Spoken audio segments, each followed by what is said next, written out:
Good evening, ladies and gentlemen, and welcome to the World Stage Arts Education and Performance Gallery, dedicated to seeking light through sound. Enjoy the show. Oh, welcome everybody. We're coming to you live from Leimert Park, California, USA. Right now, it's live.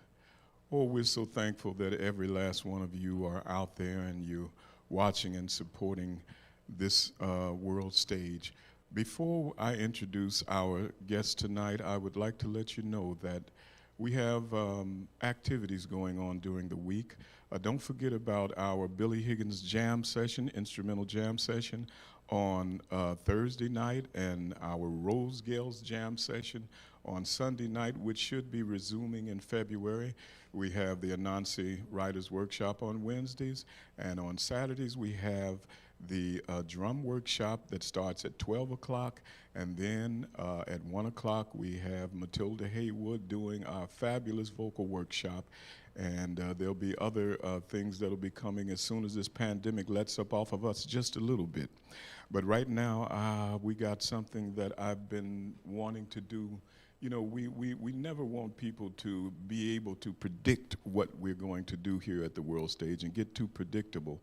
But it's been something that I've been wanting to happen here at the world stage for a long time.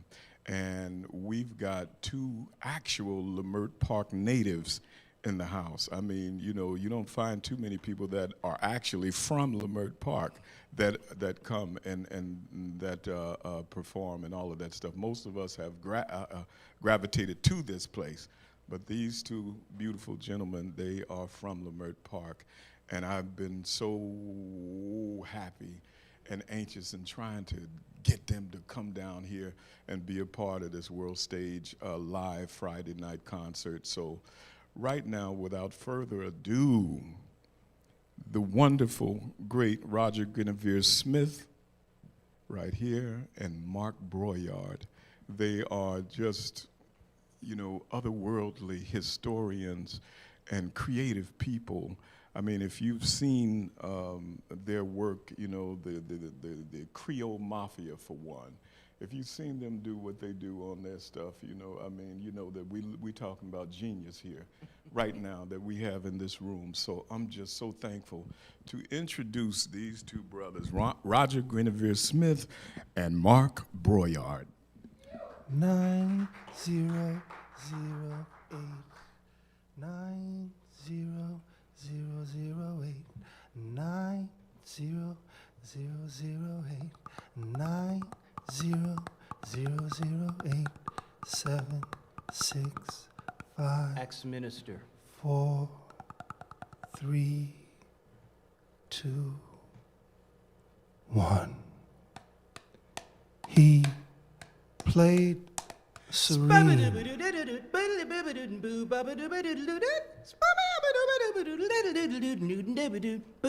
or so it seemed to be.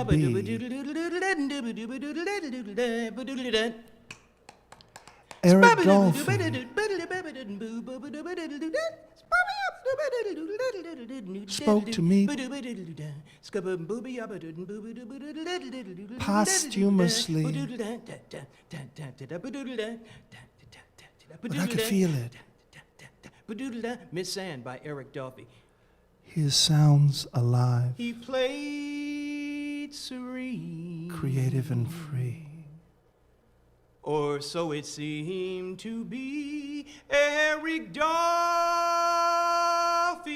spoke to me Sometimes in, most times out. posthumously, but I could feel it.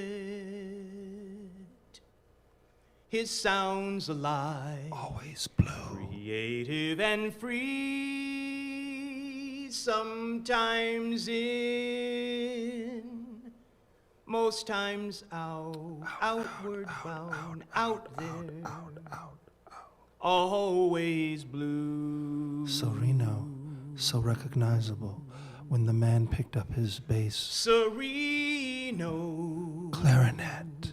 so recognizable when the man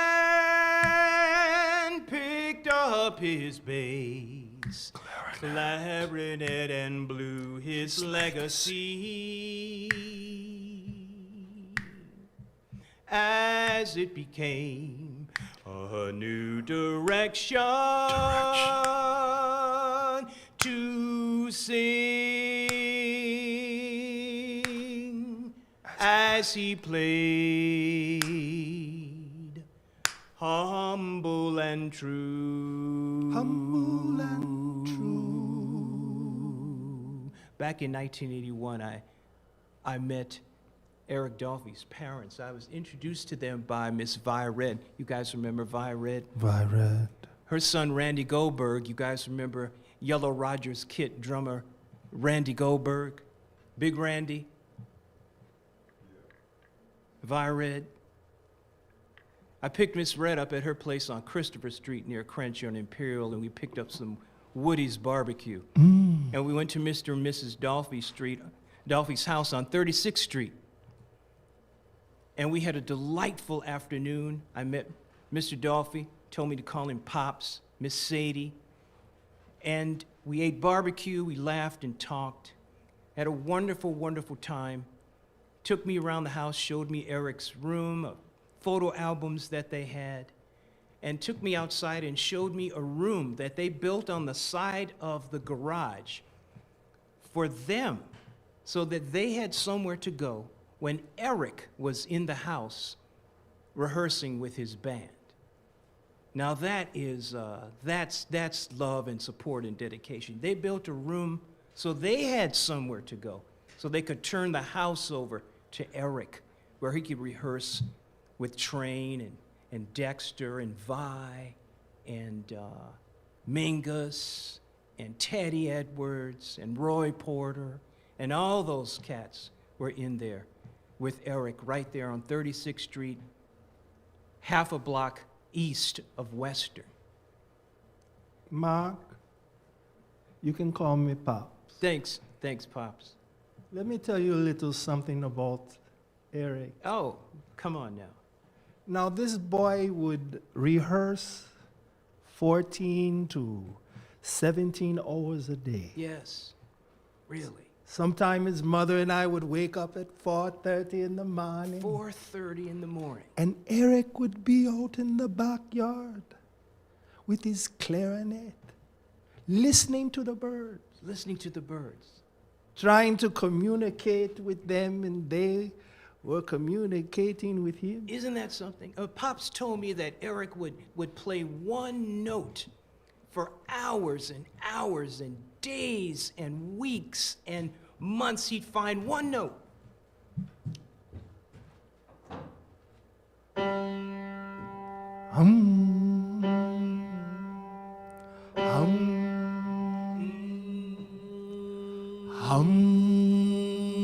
That's G. And he'd play that note over and over and over all day, all week, all month, all summer long. G. G. And his dad would say, Eric, you're driving me crazy, man. Stop with the G. Driving me crazy with the G. And he said, I got to get it right, Dad. That's G. I got to get it right. Enough It's an G, important note. Eric, enough G. And he'd sit out in the yard and play that note over, and the birds would come.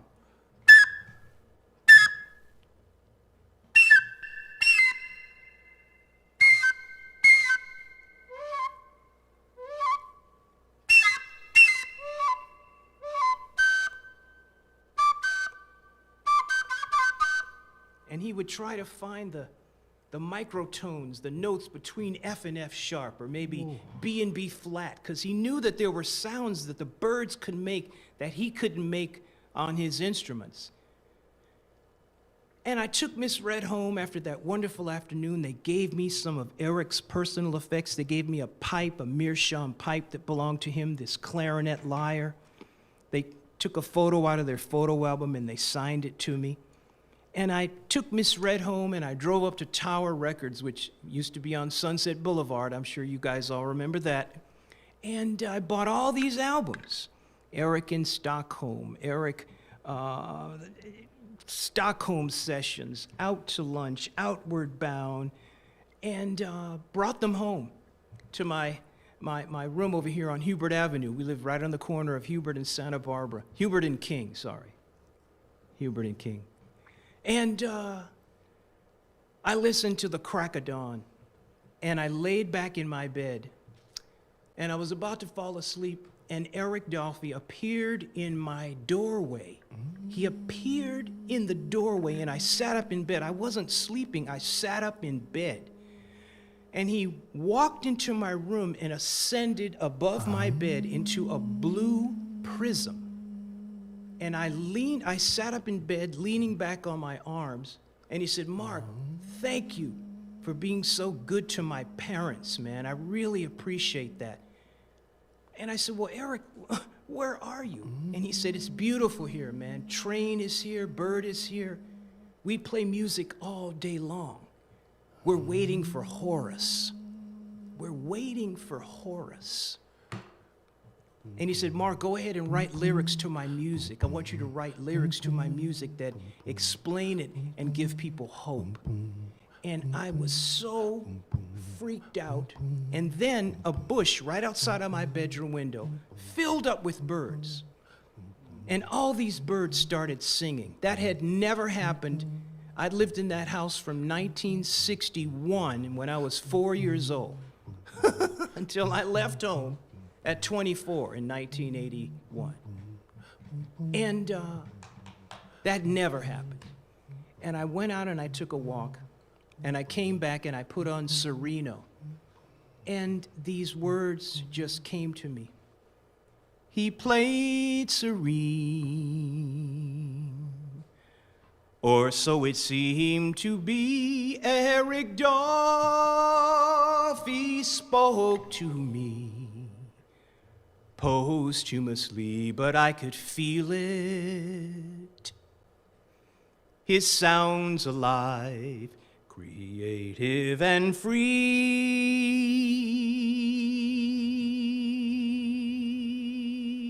Sometimes in, most times out, always blue.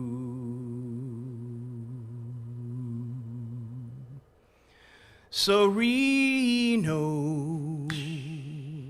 so recognizable, when the man picked up his bass clarinet and blew his legacy, as it became a new direction to sing, as he played humble and true, humble and true.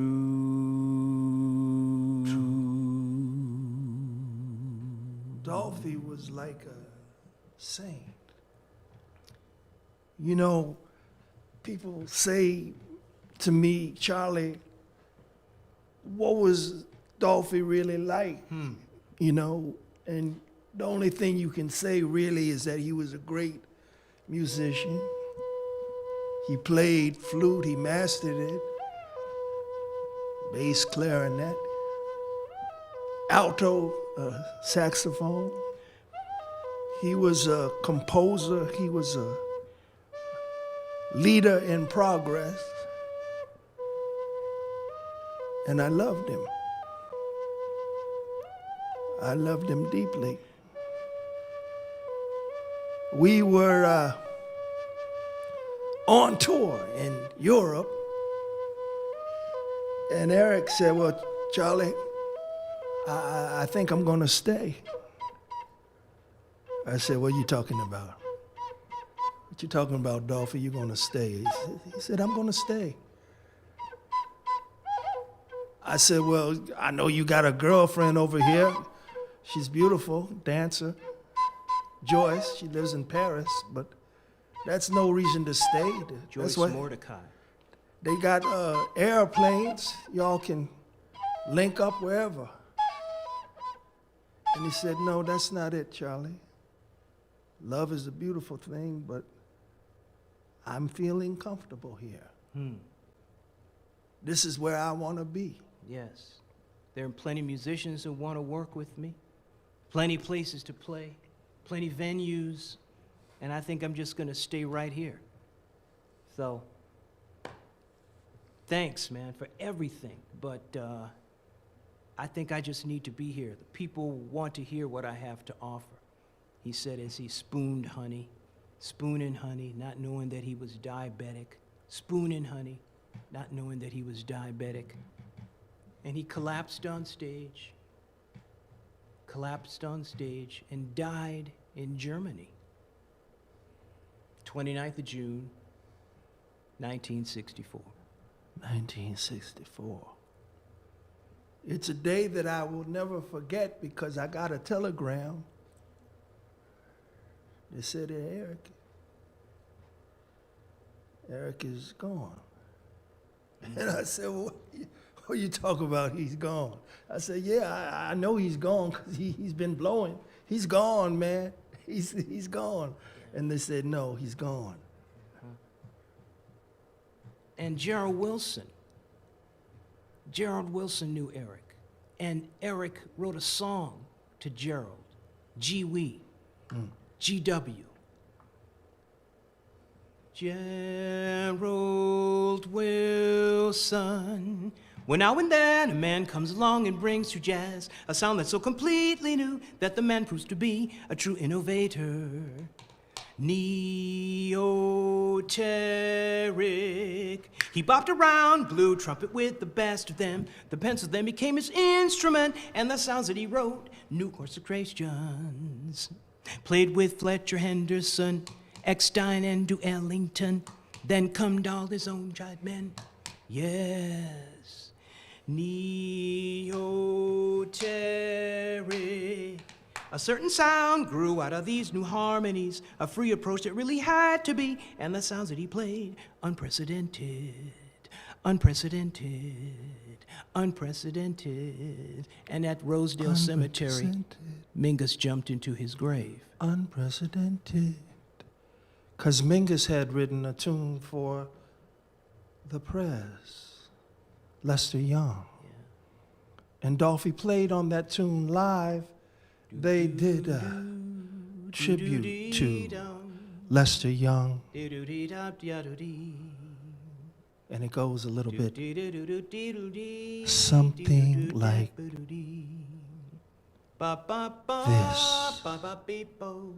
Goodbye, pork pie. Black musicians, you know they put them in an underdog position. Blah-da-da-dee-doo.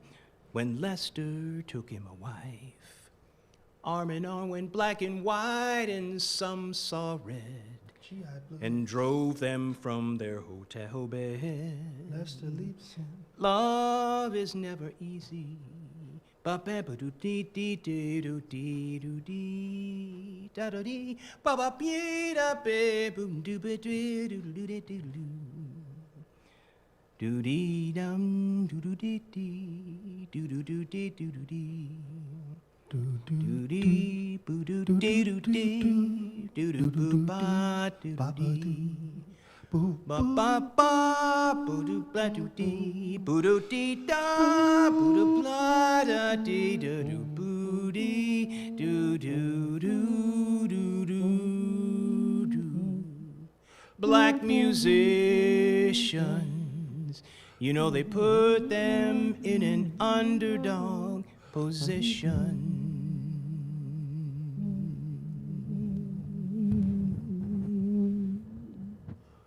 And when Charlie Parker Bird was in Camarillo, it was Eric Dolphy who went to say hi. when he was relaxing at Camarillo, now was the time. Now was the time. Eric Dolphy, the young Eric Dolphy, went to Bird in Camarillo to pay his respects and say, things he did and all the things you heard. What? Don't it just amaze you, get you down inside to think about the way he lived and then the way he died. I've been listening to Life you. was so unkind, 'cause now would have been his time. And Eddie Jefferson said, I'm just Speedy ba oodlia boo ba doodle loy do bo shibu grab. a student Ba, ba. at Dorsey High Speedy School. ba oodlia boo ba doodle loy de bo shibu But grab. I've been listening Ba, to ba, you. ba. I'm just a little student at Fauché Middle School, but I'm listening. I'm just a little boy at 36th Street School, but I'm listening, I'm learning. As he heard it, so he played it, then he wrote it down so that we'd have it today. Hey, Bird, he played Au Privat. It sounds so fresh and new from 42, and so we give it all the chance to give thanks to Bird for bebop inspiration. It's a lesson from the master bopping back with Dizzy and Thelonious too. Oh, blow and go straight ahead. Max is on the traps, Ray Brown, a mean rap. Like Minko said, they all flew down to spread love all around through the process of creation. Boop.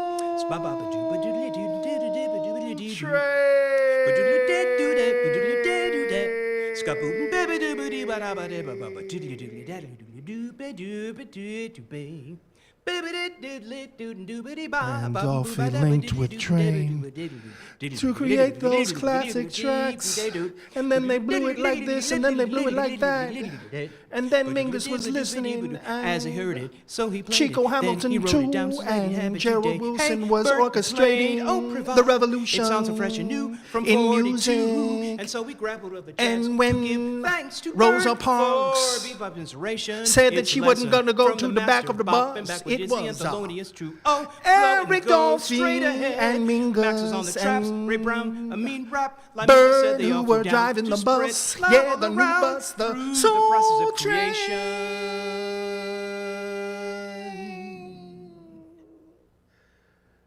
Take me with you, Eric. Take me with you, Eric. Don't Take leave me.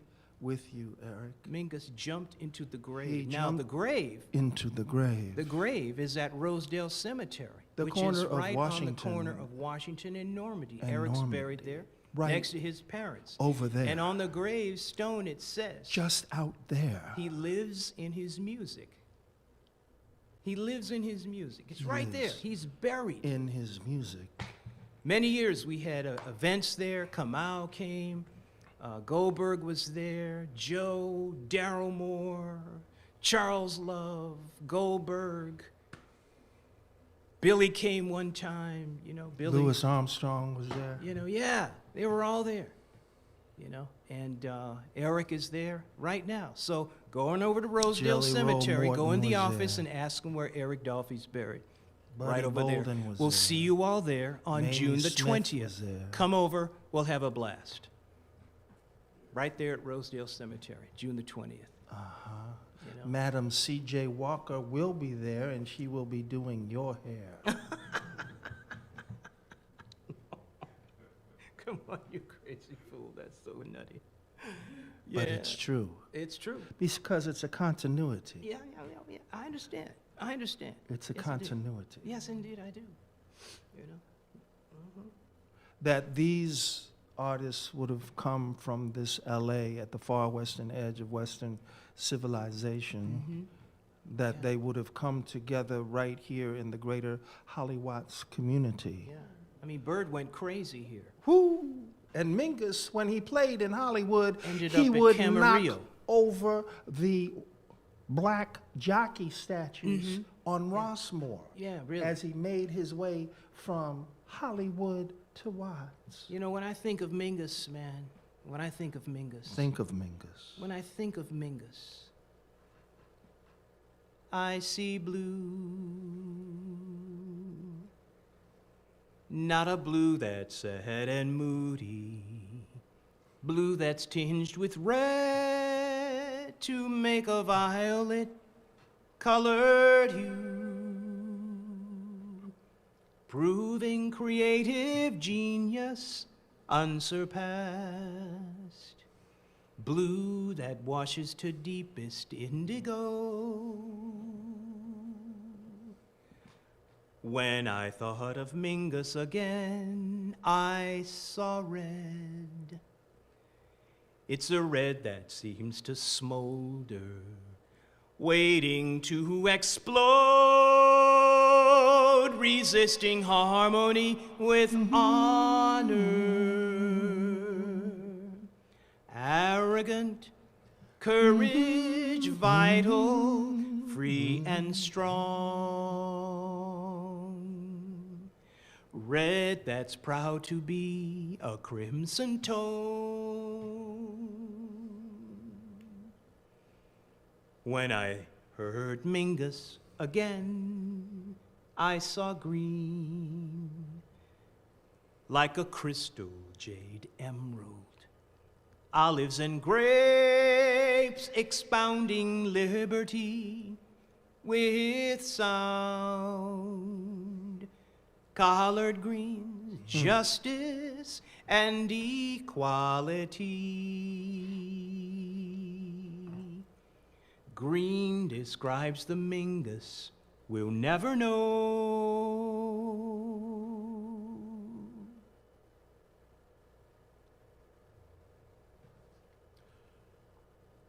Wonderful that you would look at Mingus in the colors by which he defined himself in this song called Self-Portrait in Three Colors. Blue, red, and green. Mingus grew up in the towers of the Watts. Yes. Simon Rodia, Yeah. the towers of the Watts. Yes. Climbing that tower. With Building and climbing, 33 years. a bucket full of broken tires. Putting in some Jesus Christ time. Yeah, right? And then when he felt that he was finished, he walked away. Yeah, just Having left it. influenced Charles Mingus and Betty Saar. Right. And Allison Saar and John Outerbridge Yeah. and Noah Purifoy. Right. Yeah, just left it there. Yeah, Colors. yeah. Going up and down, climbing on the towers, climbing on them. No ladders, just climbing all on them. No power Collecting tools. rebar, you know, trains going by, they're swaying back and forth, and he's just climbing on them with a bucket full of broken tiles. And the young Charlie Mingus, the little Charlie Mingus, pigeon-toed little boy, brought Simon Rodia crocus sacks full of broken bottles. Really? Wow. Red, milk of magnesia, blue, and 7-Up green, Yeah. and Bubble Up green, Yeah, and yeah. he put it together in a tower, In a tower. and he expired in 1965. Yeah, right. Yeah, Simon Rodia and the Watchtowers, still there. Yeah, it's amazing. Boom, boom, boom, boom, boom, boom. When I think of Mingus, I see blue, I see red, I see green. Milk of magnesia, 7-Up and Bubble Up. Green describes the Mingus we'll never know. Mingus went to New Orleans. His drummer, Danny Richmond, couldn't make it, so they pulled in a great New Orleanian, James Black. Great drummer who played not only jazz, but he also played funk, hook and swing. You might have heard that song by Eddie Bo. Now,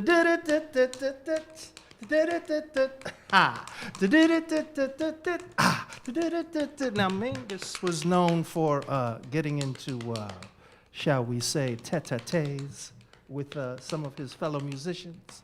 And he got on Mr. Black's case in New Orleans.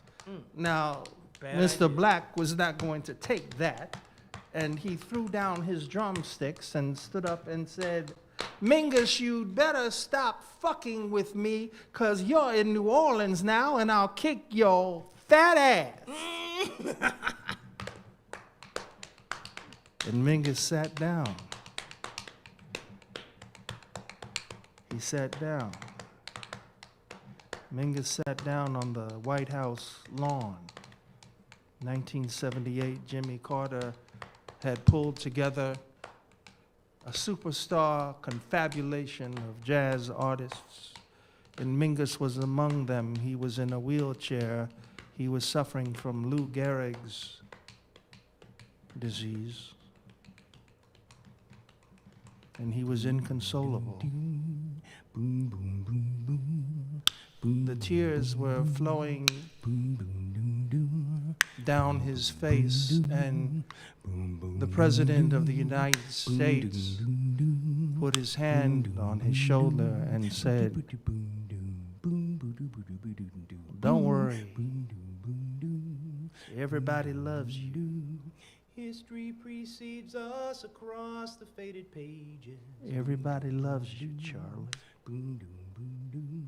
Time-honored muse dance passed down through the ages, tinged with the sadness. Boom, boom, boom, boom. Everybody loves These you. are the footprints kept warm by the quest. Don't cry, Charlie. Boom, doom, boom, doom. Boom, doom, boom, doom. Boom, We know you're beneath the underdog. boom, doom. Seeing then knowing, striving while attaining. Boom, doom, doom. We've read your crazy recipe for eggnog. Life seeks for knowledge, creation is the measure of what has been learned. Boom, doom, boom. Brandy, rum. Fresh ground ahead, soil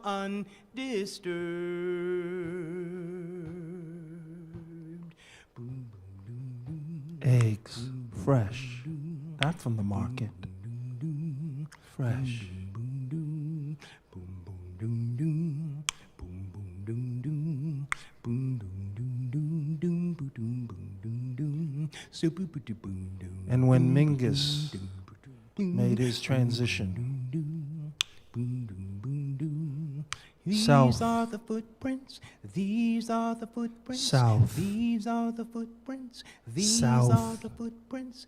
These of the are border. the footprints. Mingus is a footprint. in Mexico. Dolphy is a footprint. Roy Porter is a footprint. Teddy Edwards a footprint. Charles Train Mingus. is a footprint. Kept warm Se muerte. by the quest.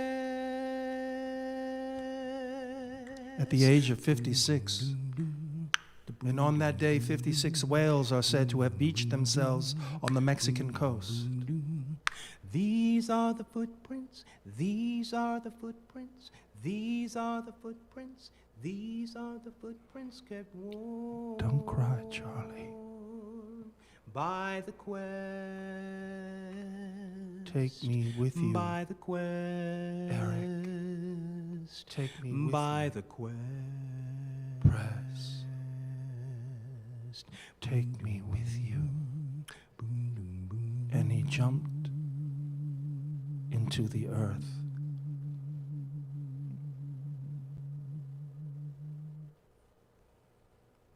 Yes. Dolphy had rings made for his fiancée and for him. Hmm. And he was to present her with those rings Hmm. on their wedding day. Really? About that? And she said that those days just before he collapsed on stage in Berlin, she said it was like he wasn't himself. It was like he was hallucinating. Yeah. Poor guy had diabetes and wasn't diagnosed. And they thought that he was a drug addict. They thought he needed just to be detoxed. I remember mentioning it to a guy that I knew, a musician I really respected, and he said, "Oh man, Eric Dolphy was just a drug addict. He just died of a heroin overdose." And that just hurt me to my heart, and I had to straighten him out. This was years ago, you know, but let us dispel that myth here and now, you know. I mean, I'm sure those of you who know him know that he was not a junkie, that he died of an undiagnosed diabetes. So let's put that to rest once and for all. I don't believe that. I believe that they killed They killed Eric. They murdered him. Oh, yeah, that's what Mingus said. Huh? Yeah, that's what Mingus said. No, you listen to what Charlie said. All right, Huh? Charlie, all right. Dr. Charlie will tell you All right. what happened to Ming. Huh? Okay, it's all right. That's all right. I know it's okay. But look, I got you. But I want to show y'all something before we. This was Eric's pipe. It was given to me by his parents. It's a meerschaum. And I have the tobacco that was in it. And this was his clarinet lyre. And this is a portrait of him by Cal Bailey. And those are reeds for his clarinet. And this is a piece of one of his horns, a piece of one of his clarinets that his parents gave to me one time. And I cherish these things, and they belong here in LA in our soon-to-be Los Angeles Jazz History Museum, which we are going to make happen somehow, some way. I've got sheet music from Roy Porter. I've got sheet music from Teddy Edwards. I have a piece of a bass that belonged to Ray Brown. And we need to have these things displayed because there's a great deal of great music that happened in LA. I opened for Harold Land, another local yokel, at Marla's Memory Lane. Harold Land. The California Club, you know, the Tiki Island, where I got an autographed picture of Big Joe Turner The hanging on Oasis my wall. Club. You know, Big Joe Turner played at the Tiki Island. I have a picture of Eric at the Tiki Island on Western, just north of Exposition, was the Tiki Island. There's a lot of great clubs in this town. Where there's a post office now on the corner of Washington and La Brea, where the Parisian Room used to be, where I saw the Vibe Player. Tommy Tucker's Yeah, playground. and Ron Eshte Bobby Hutcherson. playing guitar. Milt Jackson, I saw Milt Jackson there. Jackson. Saw Dizzy Gillespie at Concerts by the Sea. Howard Rumsey. You know, I saw Concerts by the Sea. Ornette. I saw Rahsaan Roland Kirk at the Lighthouse. It'll be a double header next week. 3 horns strapped to him, and Rahsaan walked on Miles stage at the Davis. Lighthouse. And John Amazing. Coltrane. I mean, we had some great music here. People would come and sit and listen to music, not interact. There weren't any movie stars there. Or Freddie if they were, they were Jacks. incognito. But it was Pied Rahsaan. I Piper. saw Dizzy at Concerts by the Sea under the pier living there. room. You know, and he played a boo-doo-doo-dee, doo-doo-doo-doo, boo-doo-doo-dee, doo-doo-doo, beat-da, boo-doo-doo-dee, doo-doo-doo-doo, boo-be-diddle-dee-doo-dee, Club Alabama. boo-doo-doo-dee, da-dee-dee, Club Alabama. You know, all that was here in L.A., and it is gone, but it will never be forgotten. We must keep these memories alive, and we are doing what we can right now to keep Eric alive, Teddy, Roy, Mingus, Rodea, Outerbridge, Betty, all these great artists in our midst that have influenced us all, and we are grateful here in LA to have had them. I mean, anytime Bird went crazy here, there's got to be something said for this place, so. Dee-dee-dee-da-bee-doo. Do-do-da-da-do. Ba-do-do-da-da-do-do-da-da-do-do-da-da-do. Don't it just amaze you, get you down inside, to think about the way he lived and how and the way he died. Life was so unkind, 'cause now would have been his time. And Eddie Jefferson said, Speedy-ba oodle-ya boo-ba doodle-loy dee-bo shibu grap. Speedy-ba oodle-ya, speedy-ba oodle-ya boo-ba doodle-loy. Now somebody spelled that. Speedy-ba oodle-ya boo-ba doodle-loy dee-bo shibu grap. Write that out and send it to the world stage. That's your assignment. Speedy-ba oodle-ya boo-ba doodle-loy dee-bo shibu grap. There is a tune that really moved me. And there is a tune that Well, really I'm grooved streaming. me. Oh, Oh, yes, sirree, yeah, yes, sirree. When I heard the bird, he was certainly making history down on 52nd Street. The musicians were scratching their heads and going on. You should have dug him. There weren't how the birds getting over playing so fast and all the time steadily swinging. Oh, yes, sirree, I'm sure the feet were steadily patting away when he'd start to play Charlie Parker. A whole lot of soul, Charlie Parker. And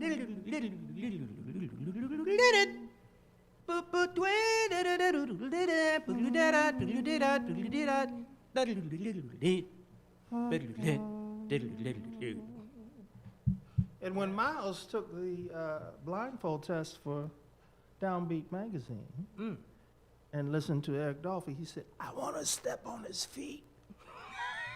What do you mean by that? Miles said, I want to step on his feet. He can play. I don't like what he play, but he can play. Yeah, but he called him for a gig, didn't he? yes, he did. Sure did. Sure. And he used all the cats who played with Dolphy in his quintet. So what does that say? There's a portrait of Eric painted by Cal Bailey. It hung on in the living room of the Dolphys' house. It was a big, huge thing, you know, maybe 4 feet by 6 feet, 6 by 8. It was a massive painting, and should be somewhere, God only knows where, but it's around. Portrait of Eric by Cal Bailey.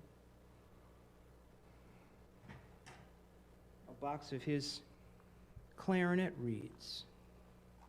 I gave a few to James Newton. I have about 5, 6 left. Amazing. You know, these are things that are precious, and I've had them since 1981. And they ought to be somewhere displayed, preserved, and reverently respected. Our great jazz legacy here in Los Angeles. And on top of all that, this amazing venue too, the World Stage. And we're grateful to our dear brothers for having us, and dear sister here for hosting us this evening. We are honored to be back in Leimert Park, right where I grew up, born in New Orleans, moved to Leimert Park in 1961, lived around the corner from Roger. I was on Hubert, he's on Olmsted.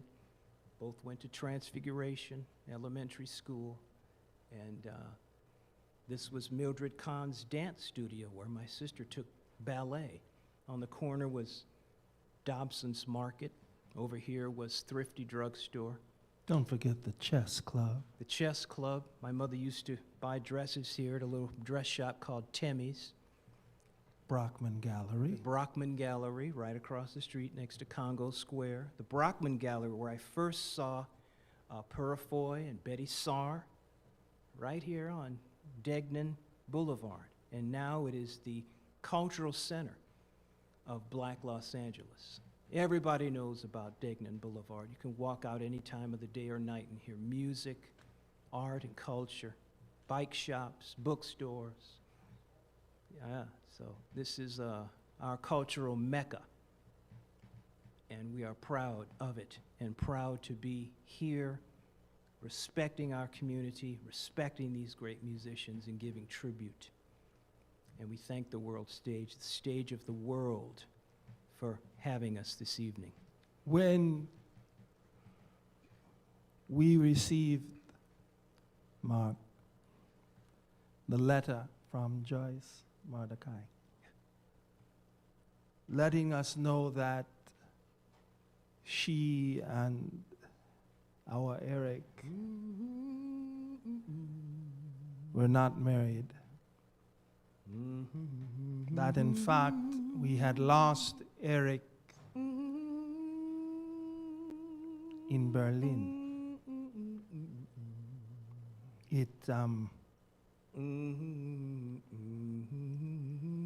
It broke our hearts. Eric was our only child, our only son, and we had struggled to create a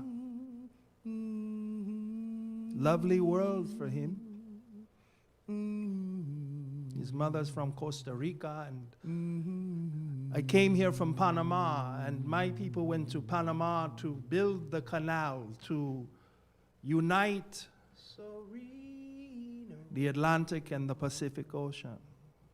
So recognizable And it took when the man 500 lives up his babe. per mile to build that canal Clarinet and blew his legacy to unite those oceans.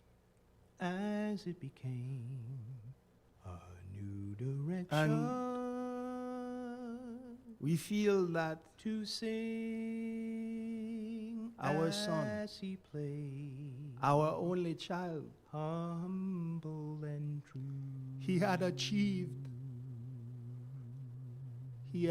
that as well. Humble and true. He had unified the Pacific Humble and true. and the Atlantic and made them Humble and true. one. Humble and true.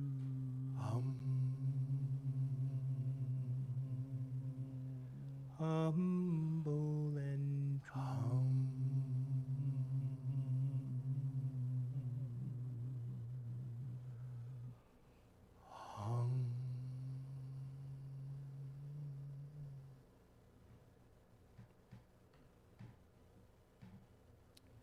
Thank you.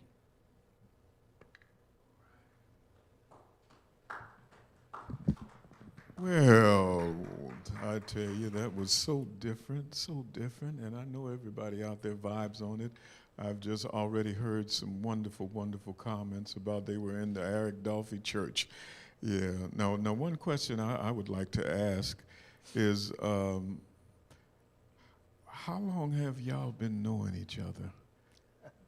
Well Well, now. well. His mother and my dad's sister met in line at Xavier University, registering for classes sometime in the 40s. Yeah. And his mother, Helen GUENVEUR, was alone in the city of New Orleans, and she became a fixture in the Broyard home on Tonty Street, because if you didn't have anywhere to eat Sunday dinner, that was a sad thing. Nobody was going to allow that. So she came to my dad's parents' house on Tonty Street Sundays to have dinner. And when they moved out here, we lived on Budlong and Adams, and then we moved over to Hubert. And the Smiths were around the corner on Olmsted. Dr. Smith was our dentist. Judge Smith handled many legal matters for all of us. And your uncle was our doctor. And my uncle, Arthur, Grace's husband, was our family physician, right? They had offices right on King Boulevard across from Transfiguration. Across from Memory Lane. Across from the memory lane.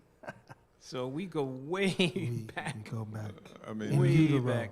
In utero. well, Yes. Yeah. tell me, what kind of a kid was Roger? Roger was a bad child. He was a Cub Scout. My mother had to send him home many times for discipline. My mother was an educator, and she didn't tolerate bad children.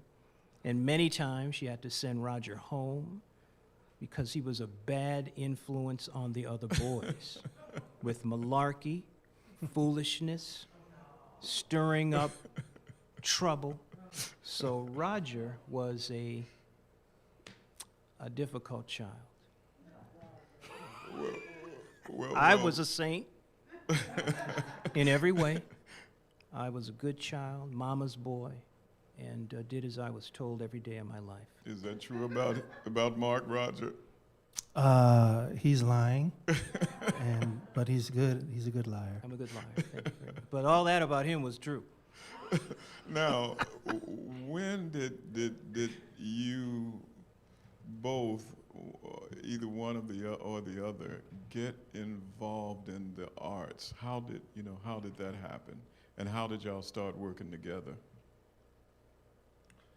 You know, Mark mentioned Cub Scouts right here in Leimert Park, and my mom was a den mother, and Mark's mom was a den mother, and they both encouraged us to be artistic, Yeah. to get up on stage and do what we called a skit, Skits and right and- there in the and that- parish hall at and that's what we Transfig. did right over here at Transfig. Yeah. That's where it really started. Uh-huh. Now, there was a man by the name of Mr. Glover who was teaching at Moore Park Community College way out in the valley, but would volunteer to work with us at Transfig. And he would enter us into these speech contests. And what I did for my competition was the first 15 pages of Tom Sawyer by Mark Twain. That was really the first kind of monologue that I officially memorized. Now, I memorized a lot of my father's X-rated albums as well. Oh, yes. Like Rudy Ray Moore. Right, and, Sex Mouth. And, Yeah. you know, Wild All Man that Steve filth. Gallen. Yes, You know, yes, so, you know, Yeah. I was running the Mark Twain and the We could and do the that Rudy Ray show Moore. too, so you let us So, know. You want to bring us back and call that an X-rated show, we'll do it. But right around the corner, fast forward a couple of decades, I'm improvising work with Ben Caldwell. At Chaos. what was then Video 3333 Video before it was 3333. Chaos. Yeah. And one evening, I'm performing and showing slides, and in walks this gentleman, and he'll take it from here. Yeah, I was living in Ladera, near Ladera Park, and I just was hanging, and I went into Ben's place, and there's Roger Smith up on stage with Wesley Groves, the inventor of the roller cam, and they were doing this skit called the March of Progress. Was Yeah, that the March of Progress? And it was from there. We did together, Roger conceptualized Frederick Douglass Now. I was doing slides in the background. Wesley Groves was a part of that as well. We started Creole Mafia as a result of an article that came out in a newspaper that used to circulate called the Bayou Talk. And it was it's supposed to be about Creole news in the city. And I got a copy of it, and there was this horrifically inaccurate genealogy about what or who were the Creoles.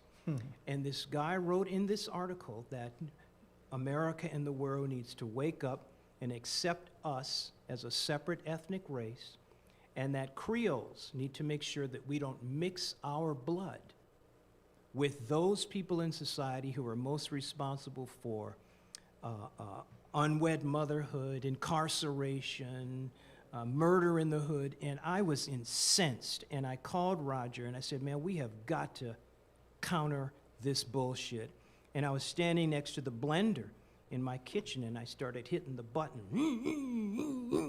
And so Roger said, remember that.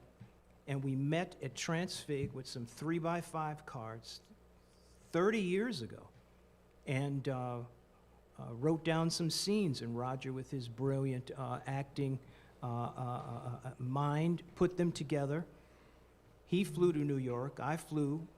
We dressed ourselves in Harlem in these outrageous costumes with the boom box and Mardi Gras beads and umbrellas, and we walked from Harlem to Tribeca as these two crazy New Orleans Mardi Gras dudes, and we walked right into this restaurant called Bubby's, and we started doing Creole Mafia. Just improv'd it right then and there, and it just took off and exploded, and we've been at it. We just raised $11,300 during a performance at Transfiguration for our old alma mater. During the pandemic. During the pandemic. In a huge tent. In a huge tent outside. So, Creole meal. yeah, and you know, we did music. Yeah, we had a ball. It was Yeah. wonderful. This was a couple of months ago. Well, And, I'm really hoping that Netflix will do the Creole Mafia, I think that that would be something just great for Netflix and for the world to see this great piece of art that y'all Yeah. did. It's a fascinating you piece. It know. really is, and it's so much fun. It's a not too dark comedy. You know, it's all about color politics in the But black community. You know, But bringing it to this moment, it's obvious that Mark has a very strong and true and authentic investment in the legacy of Eric Dolphy, who is one of our great unsung heroes, I think, from this city and from this nation. And Well- that it would have all started right here on 36th Street in that backyard with him listening to the birds, the investment of his parents Yes. who recognized very early on the virtuoso nature of this boy's brilliance. Yeah. I and mean, he's encouraged- revered in Europe still today. You know, nobody knows who the heck he is Well, you know, around a and- certain area, but in Europe, he's revered. Well, and God bless you, you know, for being the great historian that you are. Wow. You know, I mean, you know, just I was telling you earlier that, you know, you turned me on to just within a conversation of about a half an hour, so much stuff about William Grant Steele There's another that one. I didn't know. There's You another know, one. and so, you know, I He mean, lived and worked here. so you're a gem in this community too. You are a gem, and I, you know, so I am so thankful that both of you beautiful spirits came down here to the world stage and blessed us. You know, I mean, this is something that's very special, and I know that everybody out there feels the same way.